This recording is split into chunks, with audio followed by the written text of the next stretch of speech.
ఓం నమ శివాయ. మనము శివపురాణము చతుర్థ ఆశ్వాసంలో కుమార సంభవం అంటే సుబ్రహ్మణ్య స్వామి పార్వతీ పరమేశ్వరులకు జన్మించాడు శివవీర్యంతో. అతను జన్మించి తారకాసురుని వధించాడు. అప్పుడు దేవతలందరూ కూడా అతనిని మెచ్చుకున్నారు. మరలా అతను దేవలోకానికి శివుడు ఉన్న కైలాసానికి వెళ్ళాడు. అక్కడ అందరూ కూడా దేవతలందరూ అతడిని ప్రశంసించారు. అతను తారకాసురుని వధించాడు కదా, అందుకు చాలా మంచిగా వినిపించావు, సంతోషంగా ఉంది అన్నట్లు కుమారస్వామికి దేవసేన అనే కన్యనిచ్చి కళ్యాణం చేశారన్నావు కదా అని అడిగాడు మార్కండేయుడు. నందీశ్వరుడు కథ చెప్తున్నాడు కదా మార్కండేయునికి. ఇప్పుడు వల్లి కళ్యాణం గురించి అడిగి తెలుసుకుంటున్నాడు. మనం కూడా విందాం. అవును అన్నాడు నంది.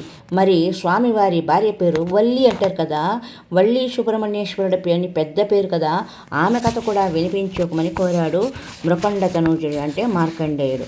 నవ్వుతూ చెప్పసాగాడు నందీశ్వరుడు. కేవలం వల్లి అనే కాదు, వల్లి దేవసేన సమేత శ్రీ సుబ్రహ్మణ్యేశ్వర స్వామినే నమః అని మనము కూడా చెప్తారు. మనము ప్రార్థన చేసేది కూడా ఇద్దరిని కలిపి సుబ్రహ్మణ్య స్వామితో చెప్పాలి. ఎందుకంటే ముందు కదా దేవసేన నుంచి అతనికి సైన్యాధిపత్యాన్ని అప్పగించాడు శివుడు. అందుకని దేవసేన మొదటి భార్య, రెండవ భార్య వల్లి అనమాట.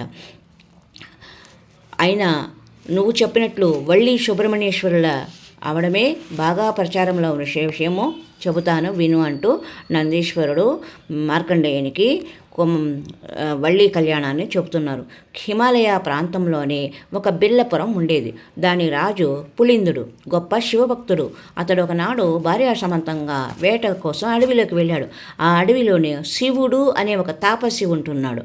ఆ రోజు మృగాల మైదనం జరుపుకుంటూ ఉండగా చూసి ఆవేశపడ్డాడు అతను. ఫలితంగా రేతం స్ఖలించి పచ్చిక మీద పడింది. ఆ తాపసి ఆ తావు వదిలి వేరే ఎక్కడికో వెళ్ళిపోయాడు. అతను అలా వెళ్ళగానే ఒక ఆడలేడి ఆ ప్రాంతానికి వచ్చి పచ్చిక మేస్తూ తాపసి వీర్యంతో కూడిన గరిక కూడా తినేసింది. తపోవీర్యం కదా, అది తక్షణమే గర్భం దాల్చివేసింది లేడీ. మరుక్షణమే ఒక మానవ శిశువును కనేసింది ఎవరు ఆ లేడీ. ఆ శిశువును అక్కడే వదిలి తన దారిన తాను వెళ్ళిపోయింది లేడీ. ఆ లేడీ అలా వెళ్ళడం భార్యా సమేతుడైన పులిందుడు అటుగా రావడము రెప్పపాటు వ్యవధి తేడాలో జరిగిపోయాయి. ఆ పురిటి కందును చూసి పులింద మిథునము ఆశ్చర్యపోయింది. అప్పటికి వారికి సంతానం లేని కారణంగా భగవత్ప్రసాదంగా భావించి ఆ పిల్లను తమతో పాటు తీసుకొని వెళ్ళారు. వల్లి అని పేరు పెట్టి వల్లమాలిన ప్రేమతో పెంచుకోసాగారు. ఎదుగుతున్న కొద్దీ ఆమె అందచందాలు బహుగుణీకృతాలైపోయాయి. ఆనాటికి ఈ భూలోకంలో ఆ పిల్లకు ఈడైన అందం లేదంటే అతిశయోక్తి లేదు. ముల్లోకాల పూజారి కదా నారద మహర్షి. ఎప్పుడో చూస్తూ ఉంటాడు ఆ పిల్లని. పనికట్టుకొని కైలాసానికి వచ్చాడు. మెల్లగా కుమారస్వామిని ముగ్గులోకి దింపాడు. ఆ పిల్లని పెళ్లాడితేనే ధన్యత అన్నాడు. అంతటి అందగత్తె గతంలో పుట్టలేదు, బావిలో పుట్టపోదు కూడాను అంటూ ఏవేవో చెప్పాడు. సమర్థత ఉన్నవాడు సాధించలేనిది ఏముంది? మా స్కంద మహారాజుల అందగత్తె కోసం అలా నారదుడు వల్లి యొక్క సౌందర్యమును చెప్పేసరికి స్కందుడు అదే మన సుబ్రహ్మణ్య స్వామి మహారాజుల అందగత్తె కోసము భూలోకానికి వెళ్ళాడు. ఈ లోపల నారదుడు వల్లి దగ్గరికి వెళ్ళి, కార్తికేయుడు ఒక్కడే నిన్ను కళ్యాణం ఆడటానికి అర్హుడు. నీదే మామూలు జాతకం కాదు, లోకోత్తర జాతకం. నీ అందానికి, వయస్సుకు, లావణ్యానికి ఎట్నుంచి ఎటు చూసినా ఆయనే తగినవాడు అని చెప్పాడు. ఆ పిల్ల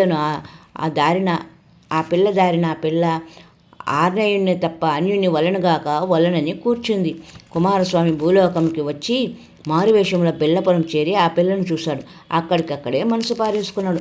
స్వామి ఎంత మారువేషంలో ఉన్నప్పటికీ కూడా అంతకు ముందే స్వామి పోలికల్ని నారదుని మూలకంగా విని ఉండడం వల్ల ఆయన ఎందే మనసు లగ్నం చేసి ఉన్నందువల్ల ఆవిడ ఈయన్ని గుర్తుపట్టనే పట్టింది.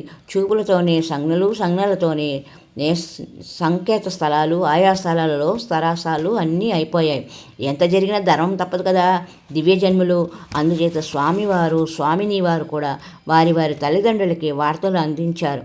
వల్లి చెప్పింది కుమారస్వామి చెప్పాడు వాళ్ళ తల్లిదండ్రులకి. ఇరుపక్షాల వారు ఆనందించారు. భగవంతుడైన శివుడు భక్తుడైన పులిందునితో వెయ్యమందాడు. వేదాలకు అందని స్వామి మా సుబ్రహ్మణ్యేశ్వరుడు ఆ పిల్ల ప్రేమలో పడిపోయి ఆమెనే పెళ్లాడేశాడు. వారిద్దరి ప్రేమ వివాహం కావడంతో కాబోలు అందరూ వల్లి సుబ్రహ్మణ్యేశ్వరుల జంటగా పేరు పొందారు. మనము ప్రార్థన చేసేప్పుడు కూడా వల్లి దేవసేన సమేత శ్రీ సుబ్రహ్మణ్యేశ్వర స్వామిని నమః అంటాం. ఈ విధంగా శివపురాణంలోని కుమార సంభవము, తారకాసుర వధ జరిగినది. హరి ఓం తత్సత్. ఓం నమ శివాయ, ఓం నమ శివాయ, ఓం నమ శివాయ, ఓం నమ శివాయ. హర హర పార్వతీపతియే శంభో శంకర. మరి ఒక సంచికలో మనం పంచమ ఆశ్వాసం గజాసురుడి కథ గురించి తెలుసుకునే ప్రయత్నం చేద్దాం. ఓం నమ శివాయ.